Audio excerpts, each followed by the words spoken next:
Hello friends and welcome to knowledge refreshed. दोस्तों, आपने कभी सोचा है कि दो अदृश्य बेहद भारी और ताकतवर ब्लैक होल अगर टकरा जाएं तो क्या होगा? तो आइए जानते हैं, क्योंकि वैज्ञानिकों ने हाल ही में इतिहास की सबसे बड़ी ब्लैक होल टक्कर का पता लगाया है। और सबसे गर्व की बात यह है कि इसमें हमारे भारत के वैज्ञानिकों की भी काफी महत्वपूर्ण भूमिका रही है। तो चलिए सबसे पहले समझते हैं कि आखिर हुआ क्या। दोस्तों, वैज्ञानिकों ने एक ऐसी एस्ट्रोनॉमिकल इवेंट को रिकॉर्ड किया है जिसमें दो विशाल ब्लैक होल आपस में टकराए, जिसमें पहला ब्लैक होल जिसका मास हमारे सूर्य के मास से 137 गुना ज्यादा था और दूसरा ब्लैक होल जिसका मास हमारे सूर्य के मास से 103 गुना ज्यादा था। और जब ये दोनों ब्लैक होल आपस में टकराए तो और भी बड़ा ब्लैक होल बना जो सूर्य से लगभग 240 गुना ज्यादा मास का था, यानी कि हमारे सूर्य से लगभग 240 गुना भारी। और दोस्तों, वैज्ञानिकों ने इस ब्लैक होल को नाम दिया है GW231123 और ये अब तक का सबसे बड़ा बाइनरी ब्लैक होल मर्जर है। दोस्तों, और ये सब कुछ रिकॉर्ड किया गया सिर्फ 1 सेकेंड से भी कम समय में आए ग्रेविटेशनल वेव के जरिए। GW231123 को दो gravitational wave detector LIGO Hanford Washington और लीगो लिविंगस्टन लॉस एंजल्स के द्वारा डिटेक्ट किया गया और ये सिग्नल मिला दुनिया की सबसे advance web detection team network, जिसमें लीगो जो यूनाइटेड स्टेट में है, वर्गो जो इटली में है और कागरा जो कि जापान में है।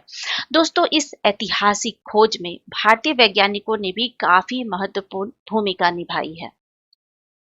ये जो ब्लैक होल थे, ये हमारे अर्थ की तुलना में 6 लाख टाइम फास्ट रोटेट कर रहे थे, जो कि ये बताता है कि ये ब्लैक होल कई पीढ़ियों के बाद बने हैं।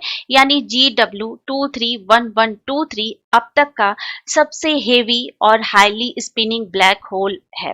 दोस्तों, एक बार फिर से आइंस्टाइन सही साबित हुए हैं। वैज्ञानिकों ने देखा कि ये सिग्नल आइंस्टाइन के ग्रेविटेशनल थ्योरी से पूरी तरह से मेल खाता है और ब्लैक होल की तेज स्पिन और अधिक मास का जो कारण है, इसके कई पीढ़ियों के मर्जर को माना जा रहा है। दोस्तों, जब ब्लैक होल आपस में टकराते हैं, कोई दो ब्लैक होल, तो ये बहुत बड़ी मात्रा में ऊर्जा को छोड़ते हैं जो ब्रह्मांड के स्पेस टाइम को हिला देती है और ये तरंगे अरबों सालों तक चलती रहती है और जब वे धरती पर पहुंचते हैं तो उन्हें लीगो और कागरा जैसे सुपर सेंसिटिव डिटेक्टर पकड़ सकते हैं। दोस्तों, अब आपके मन में ये भी सवाल आ रहा होगा कि आखिर ये ब्लैक होल होता क्या है। दोस्तों, ब्लैक होल एक ऐसा बॉडी होता है जहां ग्रेविटेशनल फोर्स इतना अधिक होता है कि वहां से लाइट यानी प्रकाश तक बाहर नहीं निकल सकता। इसलिए इसे ब्लैक होल कहा जाता है, क्योंकि यह पूरी तरह से अंधकारमय होता है। हम इसे देख नहीं सकते, लेकिन इसके असर को महसूस जरूर कर सकते हैं। और ये भी सवाल अब उठता होगा कि आखिर ये बनता कैसे है।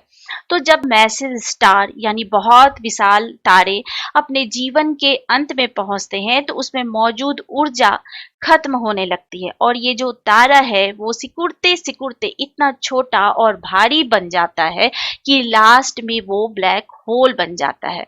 दोस्तों, ब्लैक होल का ग्रेविटेशनल फोर्स इतना ताकतवर होता है कि इसके पास आने वाली हर चीज, चाहे वो गैस हो, धूल हो या तारा, कुछ भी, लाइट, सब कुछ उसमें समा जाते हैं। और ब्लैक होल के चारों ओर एक सीमा होती है जिसे कहते हैं इवेंट होराइजन। ये वो बिंदु होता है जहां से कोई भी चीज वापस नहीं आ सकता और वो ब्लैक होल में समा जाता है। आखिर ब्लैक होल का पता कैसे चलता है? आप ये भी सोच रहे होंगे कि अगर ब्लैक होल दिखाई नहीं देता तो साइंटिस्ट इसके बारे में पता कैसे लगाते हैं। दरअसल जब कोई वस्तु ब्लैक होल में गिरती है तो वो एक्स रे छोड़ती है, जिसे टेलीस्कोप से देखा जा सकता है। इसके अलावा जब दो ब्लैक होल आपस में टकराते हैं तो ब्रह्मांड में ग्रेविटेशनल वेव पैदा होती है, जिसे लीगो जैसे उपकरण पकड़ते हैं, जिसे मैंने पहले भी आपको बताया। और दोस्तों ब्लैक होल चार तरीके के होते हैं, जिसमें पहला होता है स्टेलर ब्लैक होल, जो कि बड़े तारे के खत्म होने से बनता है और इसका मास होता है 3 से 100 गुना ज्यादा हमारे सूर्य के मास का। और दूसरा होता है सुपरमैसिव ब्लैक होल, जो आकाश गंगाओं के केंद्र में होते हैं, जैसे हमारे मिल्की वे के केंद्र में, और इनका जो मास होता है वो मिलियन से बिलियन टाइम्स ऑफ सन होता है। और तीसरा होता है इंटरमीडिएट ब्लैक होल, जो कि मीडियम साइज के ब्लैक होल होते हैं।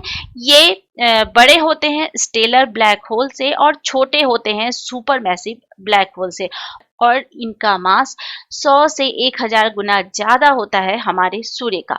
और चौथा टाइप होता है ब्लैक होल का, वो होता है प्रीमोर्डियल ब्लैक होल, जो कि ब्रह्मांड की शुरुआत में बने थे, जस्ट आफ्टर बिग बैंग। अभी तक इसे डिटेक्ट नहीं किया गया है, लेकिन ये रिसर्च का टॉपिक है।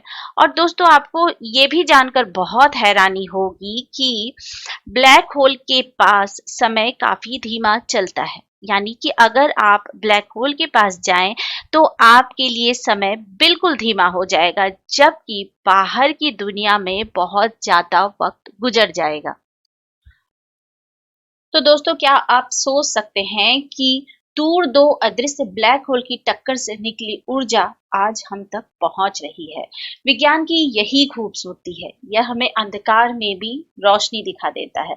दोस्तों ये अब तक का सबसे भारी ब्लैक होल टक्कर है, और ये खोज हमें ब्लैक होल की ओरिजिन और डेवलपमेंट, उनके स्पिन बिहेवियर और मर्जर को समझने में दिशा देती है। अब जब हमारे पास इतना पावरफुल डेटा है, वैज्ञानिक ये समझने की कोशिश कर रहे हैं कि आखिर ये ब्लैक होल कैसे बने, और क्या ये इंटरमीडिएट मास ब्लैक होल होने का संकेत है। इस खोज से न सिर्फ एस्ट्रोफिजिक्स में नई दिशा मिलेगी, बल्कि ब्रह्मांड की उत्पत्ति और भविष्य को समझने में भी मदद मिलेगी। तो दोस्तों ये थी अब तक की सबसे भारी और स्पिनिंग ब्लैक होल के टक्कर की कहानी। अगर आपको ये वीडियो पसंद आया तो लाइक करें, दोस्तों को भी शेयर करें और सब्सक्राइब जरूर करें। मिलते हैं अगले वीडियो में। Thank you so much for watching.